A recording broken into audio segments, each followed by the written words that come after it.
G'day and welcome back to another episode of Blue Ute Getaways. In this episode we're continuing on from where we left off last week in the St George area.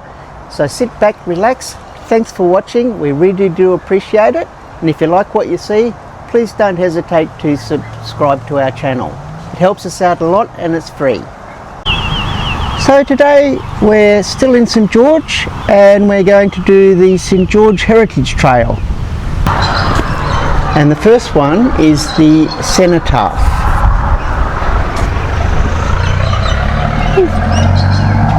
Look at the roses.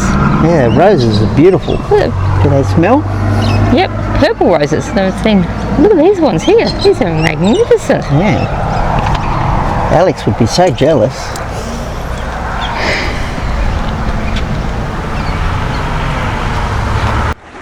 This sandstone memorial was built by former prisoners of war, although no one seems to know exactly when. It was originally erected on the corner of Grey and Victoria Streets before being relocated in 2005 to its current location.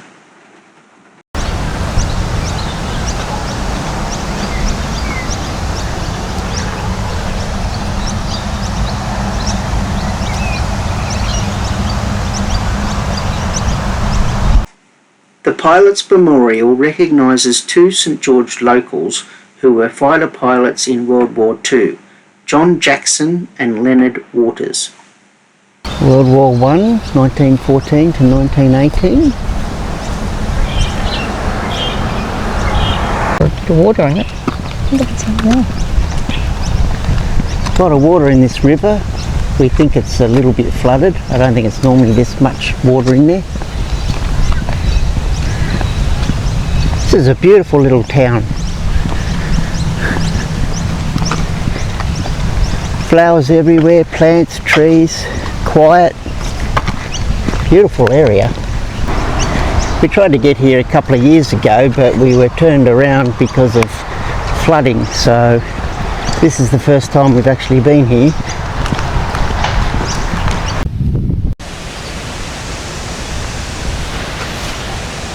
So here we have a flood sign.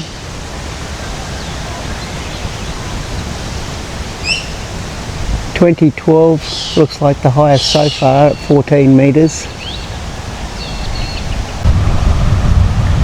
So this is called Mitchell's Can. So Thomas Mitchell crossed the Boulogne and established a camp calling the crossing St George's Bridge. This was the origin town of St George. And there's the bridge, which is like a weir system actually. Well, obviously that's why the water looks so high on the other side. It's actually sort of dammed.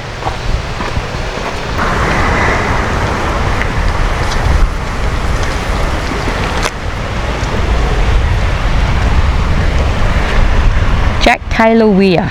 And they built this back in 1948, 50 to 52. Amazing what they can build back then in those days.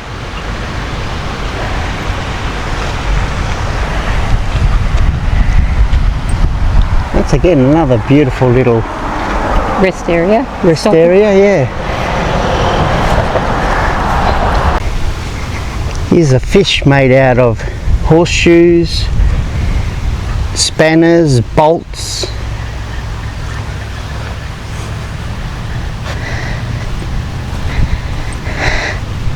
Some kind of plier. Yeah, a hinge, horseshoe. That looks like a mattock. So a pair of ice grips. There's a hook down here. Yeah, hook. Amazing what someone's imagination can do. Yeah. With a bit of bits and bobs. I could weld it because I can weld, but having the imagination to do it, that's the hard part.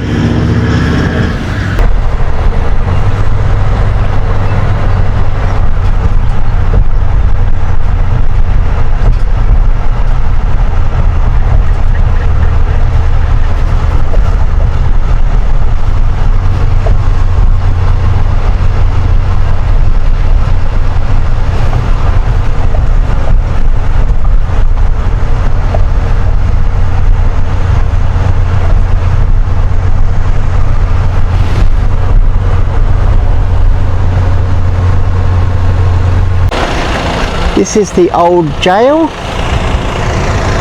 and the police station. These are good. They've got little QR codes there that you can click on, and then it takes you to the map of the heritage trail that they've given me in the information centre. Yeah, it's a very good idea. So you don't even actually need your piece of paper anymore. Unfortunately, it's only open 2 hours a day, Monday to Friday, and Yep. today's Saturday, of course. We time things well all the time. This was the first brick house with a tiled roof to be built in St George. It was built in 1960 by a local family and still belongs to the same family today. When the house was built, the family had to cut all the materials themselves. The bricks from Chinchilla, the tiles for the roof from Brisbane, and the timber was from New South Wales. So this is the original hospital in St George. It's not on its original site. There's a new hospital on its original site. This one was moved here in 1975. So this house here is 100 years old. Private residence, as they all seem to be. Another cool feature of this town are these huge wide streets.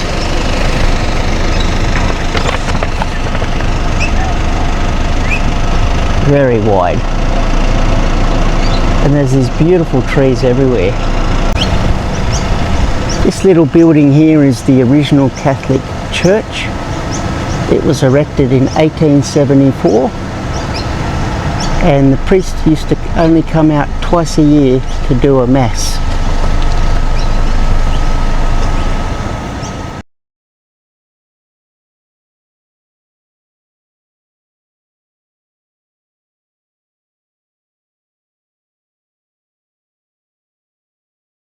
So we've just finished the St George Heritage Trail.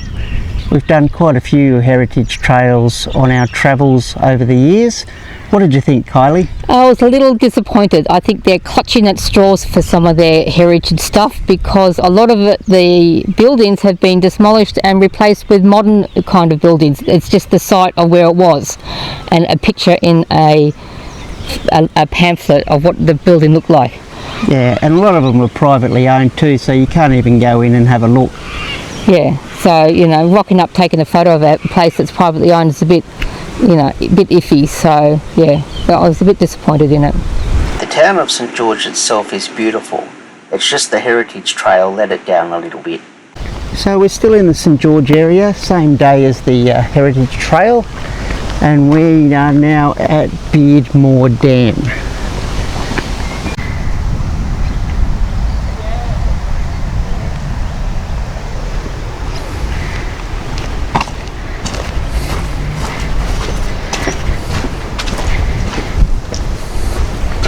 So this is the lookout for the downstream of the dam.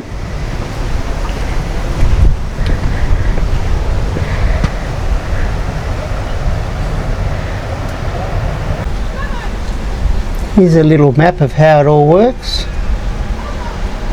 There's the Buchan Bar Weir we were at before.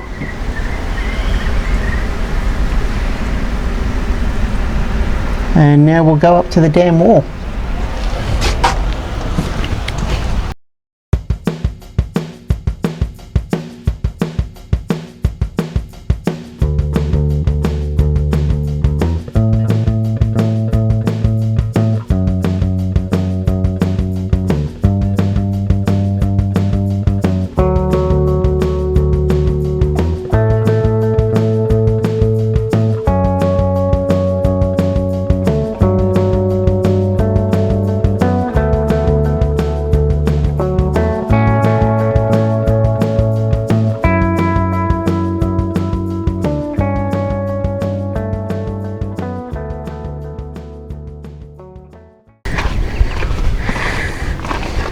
This is as far as we go, as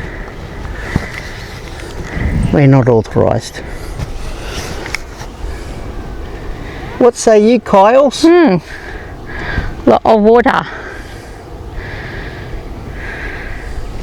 All this to grow cotton.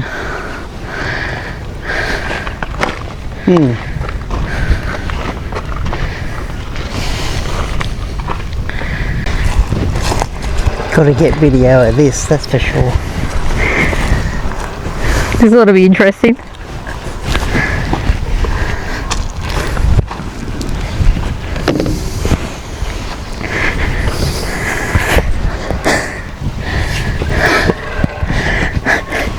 You think I should do it? Go!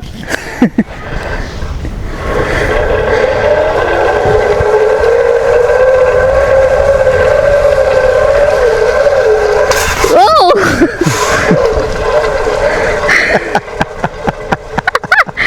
It was fun. Okay, you're not filming trying to get off the bloody thing.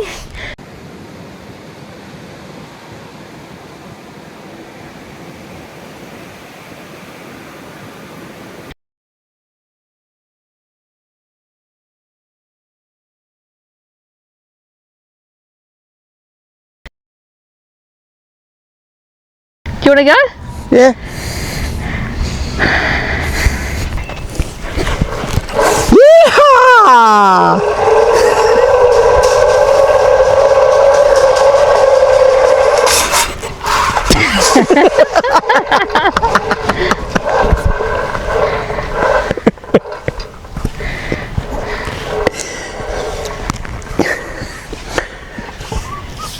Yes, it is fun. Beautiful area, this Beardmore Dam, with all the, you know, garbage bins, picnic tables, shade. There's a toilet block there. Fantastic area. Morning. Morning. We've just left St George on our way to a free camp just before Cunnamulla. We're just going to stay there for the night. It's going to take us a couple of hours to get there, so we're not going to push it. And then from Cunnamulla we're going to head out to Yulo, have a quick stop at Yulo, and then come back and stay at a friend's property. This is what we've got for the next 200 odd Ks, and that's about all.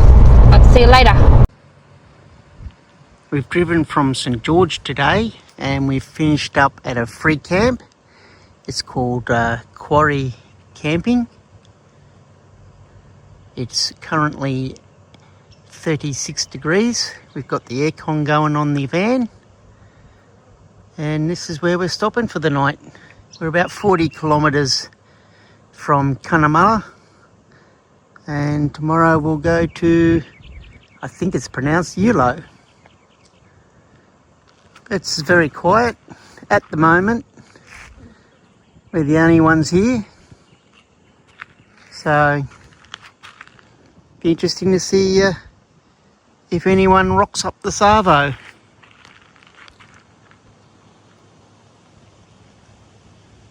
Road's out there.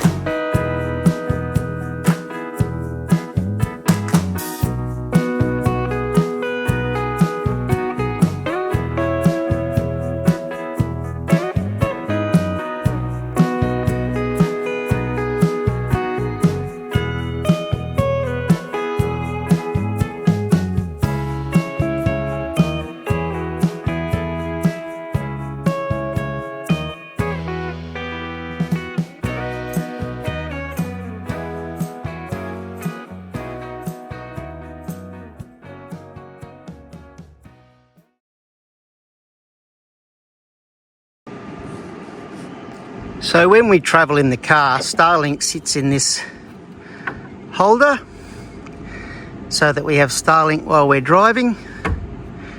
Sometimes though, when we get to a camp, I'll have to take it out because the car is under trees like this, or it's not at the right angle or whatever. So I'll take it out of here.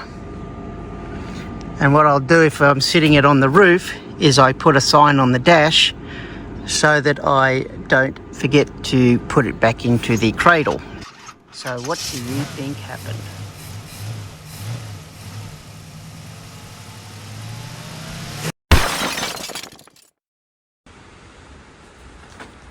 So this is the damage to our Starlink after yesterday's little mishap.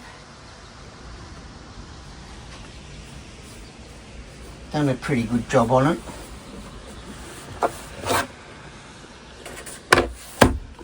Handle's busted. But to Elon's credit, it still works fine.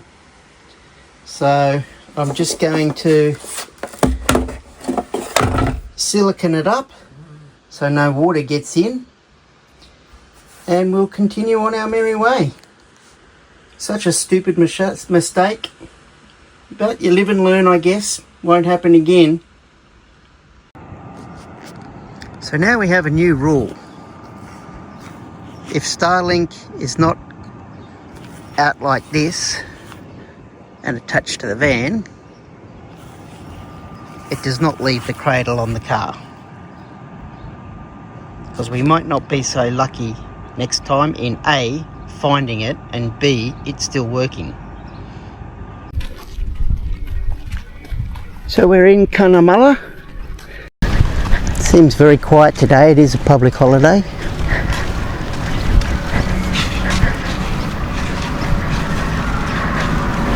There he is, the Cunnamulla fella, immortalised in the song by Stan Costa and Slim Dusty. Beautiful, look at the roses out and everything. Look at all those red roses.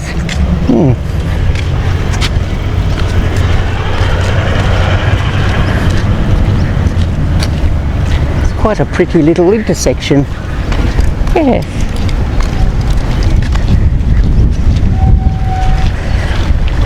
Couple of kangaroos in the main street.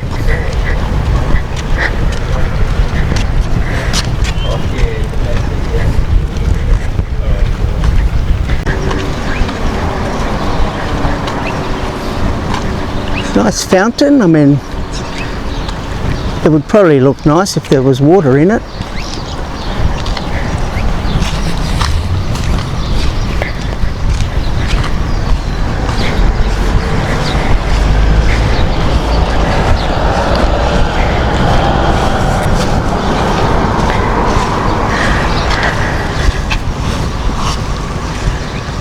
And then a gun. We've just dropped the van off in Cunnamulla while we go out to a little town called Eulo just to see something that I wanted to see. As you can see, Kylie's driving. We don't have the van on, obviously. We'll see you when we get there. Bye-bye. Bye!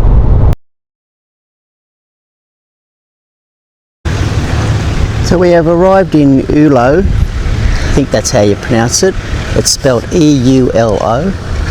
It's probably just Eulo. And there's this nice memorial here. Those of you who know me know I like a good memorial to our fallen heroes and to our existing heroes.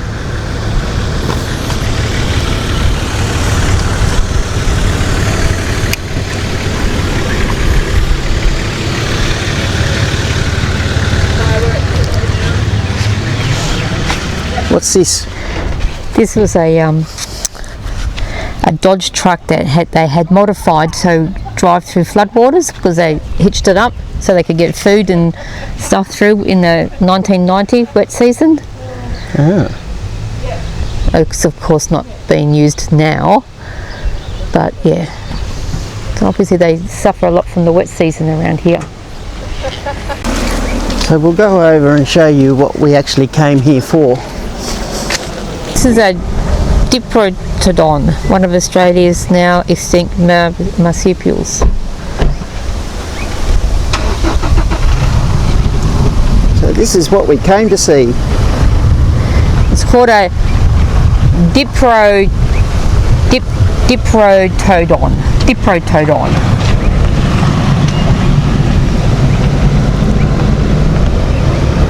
It's an extinct marsupial. Big wombat. Yep. Big wombat. The town of Eulo was established in 1872. This building is the old post office and now sells opals, fossils and other souvenirs. The town became more formalised with the establishment of a police station in 1880.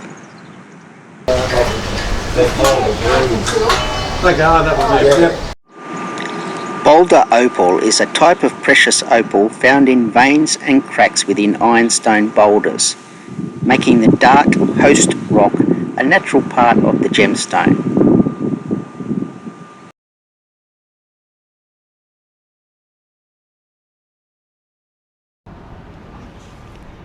Well, that's it for another week. We're going to leave this episode here. If you liked what you saw, please consider subscribing. It really helps out the channel a lot. And if you feel like commenting, please do that too. Kylie and I really enjoy the comments. We like reading them and we will always answer them. So until next week, bye-bye. Bye-bye. But wait, there's more. In 2 weeks' time, we'll be doing an episode on the ins and outs of our van. So if you have any questions, contact us via our socials, Blue Ute Getaways, on either YouTube, Facebook, or Instagram. We'll answer all your questions in the one video, about the van or even about our general life. Until then, bye-bye. We've just... Public holiday. Sorry. Good morning, lovely people. It's... I can't remember what date it is. It's Monday the 6th. So put your feet up, have a bevy, have a coffee, whatever you like. No. And we're just coming up to the canal. Whoops. So that's it.